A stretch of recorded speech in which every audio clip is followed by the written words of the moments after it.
guys, I think we're cooked. At this very moment, a week before UCC, a week before we have to leave for UCC, I am cooked.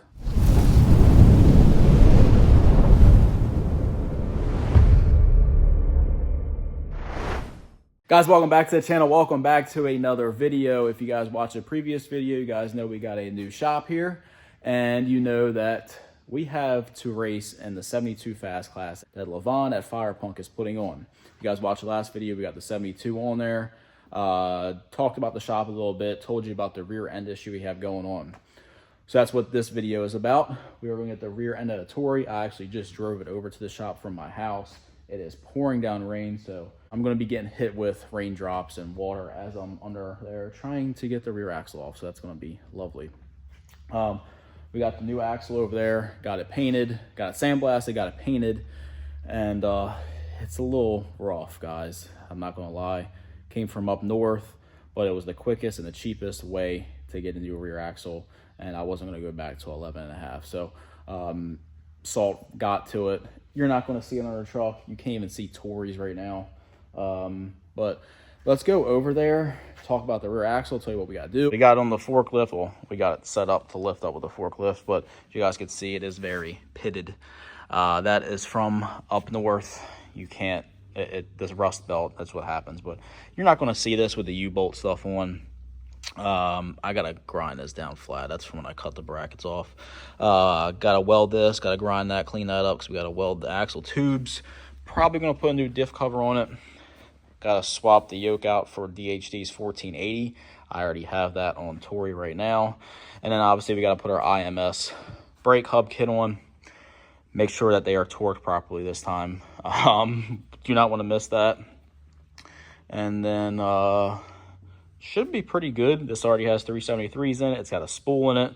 I should probably just rip this cover off just to verify that before I put it in the damn truck. But everything so far is cleaned up, ready to go. Go over to Tory. Unfortunately, we got this nice powder-coated rear cover that we cannot use. So if anyone would like to buy that, it's Illusion Red. And it's got chrome powder coat in the center. It's very clean. Unfortunately, I can't run it. So I'll pretty much go under here. One, I am going to take off the wheels, obviously. Take the brake hub kit. Probably just hang that up for now off the leaf springs or something. That way I don't have to, like, just the calipers. I don't have to bleed the brakes and stuff like that. Just keep it up there. They're very small, very light. Got to swap the rotors over onto my new hubs. And then pull this thing out. Probably have to use the forklift. I'm going to jack it up, see how high I get it. But Tory is very low, so I don't know what we're going to do here. One-man band, guys, but I'm going to figure it out. Another thing we have an issue with, you guys can see my camber on the front here is not right. Go under here. Dark, but you can see the coils are touching and they are binding. I spoke with AFCO 3 times about this issue. First time I called, gave them the weight of the truck. Driver's side is 2,000 pounds. Passenger side is 1,900 pounds. Told them all the weight, what the truck's used for, everything. They hit me with, I told them what shock I'm going to be using. Well, they told me what shock I should use. And they told me the spring, I needed a 12-inch spring with this coilover shock with a 500-pound coil. I thought that was too low. We get it. It wouldn't even hold the truck up. The wheels were completely on the fender. It was rough. Call them back. They said, well, that doesn't make any sense. These are rated for 3,000 pounds each side. Obviously not the case. So they sent 650-pound springs. Those actually work great. I've been driving on them a few weeks now. The truck is starting to sag, and now the coils are completely touching. They're binded up. And my camber is way out because the truck's so low now.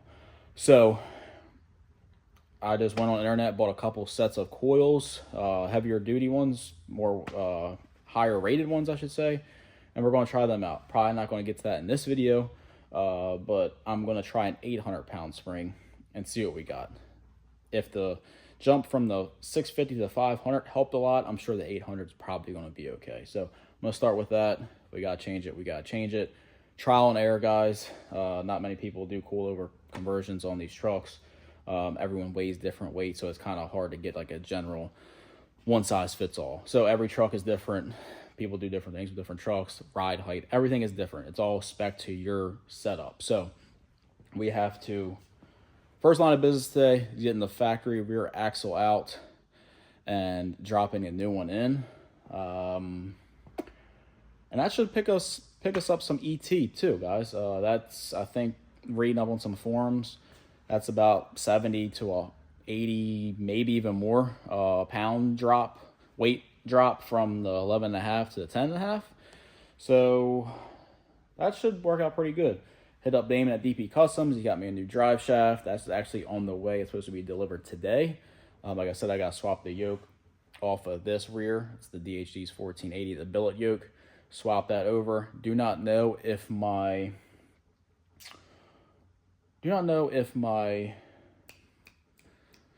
losing it, guys. I'm losing it. Drive shaft loop is going to fit on the 10.5. Probably just have to rig that up, get it to work.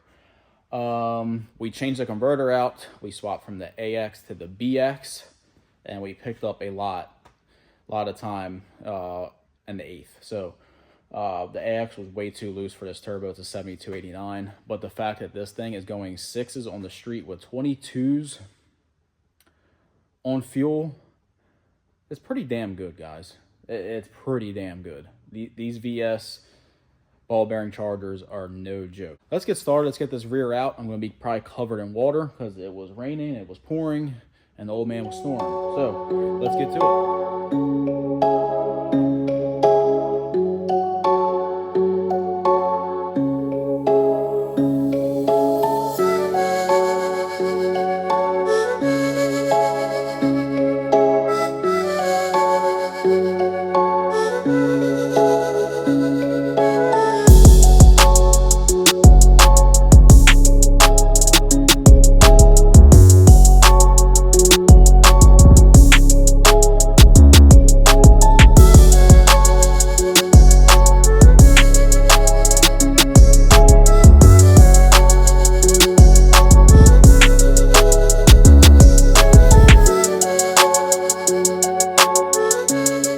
About an hour later, we have the 11.5 out, and passenger side is mint.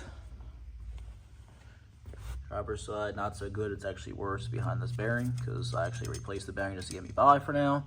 I think what happened, guys, this is the one I did first just to try and get a feel for it before I made the video. When I did the IMS kit, I did this side first off camera, then we did the passenger side on camera. I think when I put it on, I forgot to actually torque it down, and I just never went back to it, and yeah, that was it. Pretty much got to mimic this setup on the 10.5.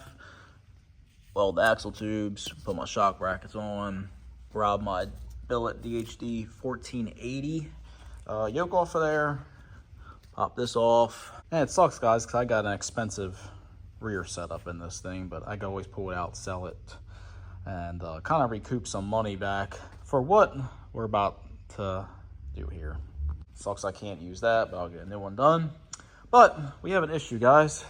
Something told me, hey, let's just pop this off. Well, I pop it off, guys, and it's got, if the camera will focus, 411 gears. Marketplace strikes again, guys. I got finessed, I got but what are you gonna do? Whole point of getting this and driving up to Rhode Island to get this was to save time, save money, and pretty much drop in and go. Well, unfortunately, that is not happening. We are going to drop it in, but we are not going to go immediately. We got to do a gear change. It sucks. It's very frustrating, but it is what it is. Shit happens. I reached out to the guy. He apologized, didn't realize it, but that really doesn't help me at the time. Something told me to pop this off. I probably should have popped it off while I was there, to be honest. So that's my fault. Can't really trust anybody. You try to, but never works out. So We're going to be doing a gear change, unfortunately. I did notice my front diff is leaking, so I'm thinking maybe we go to 342s. I do not know. But guys, I mean, I planned on just dropping this in the truck today and maybe rolling, but we're definitely not rolling. It is a week before UCC. This video will probably be going up the weekend before UCC. And we were supposed to be testing this weekend. That's not going to happen, guys. I got to get gears ordered up, whichever route I go. I do not know yet. But guys, this really sucks. But at the end of the day, you can control what you control, and that is pretty much what it is. It's kind of a kick in the you-know-what, because we were really trying to make it to our local drag strip this weekend and get Tori 100% dialed in. That way, we got some confidence going into UCC ODR, going into the 72 fast class. We got that draggy time we talked about, a 690 on the street with the 22s, terrible 60 foot. But this sucks, guys. This really does suck. It kind of gets you in a bad mood, but it is what it is. We're going to keep on keeping on. We're going to get Tori right. We show up to UCC and we're going to be untested. I did notice that they have testing on Thursday, but I don't know if that's for everybody or that's just for UCC guys. I think that might be just for UCC guys, so that won't do us any good. If I get some gears overnighted, that'd probably be the best bet, but either way, I'm still not going to make it to the track this weekend. That sucks. This sucks a lot. Because, I mean, doing this is quick. This is easy. But doing a gear change is very time-consuming. It's not quick by any means, especially if I am doing the front as well. This sucks, guys. But that will pretty much wrap it for this video. We got nothing to show you guys. This is it. This is what we got. And we'll see you guys at UCC. Maybe we'll put a video out before UCC if somehow we get testing in somewhere. There is no like great roads nearby where I can do some street tests, hits, and not have to worry about you know what. So it's kind of sketchy. I don't like doing that. So guys, I think we're cooked. At this very moment, a week before UCC, a week before we have to leave for UCC, I am cooked. Cooked. But hey, we'll get it figured out. I will catch you guys at UCC. We'll have the tent set up. Come swing by in the pitch, check us out. And I may have some merch with me, but I can't wait to see some of you guys there. And we're going to give it all we got at UCC, guys. Tori has always been a champ. She always hangs in there. We always have obstacles to get through. And we're going to try our best like we always do. And we got all the right people involved with Tori. So everything's going to be all right, guys. But if you haven't, please like, comment, subscribe. And I will catch you guys in the next video. See ya.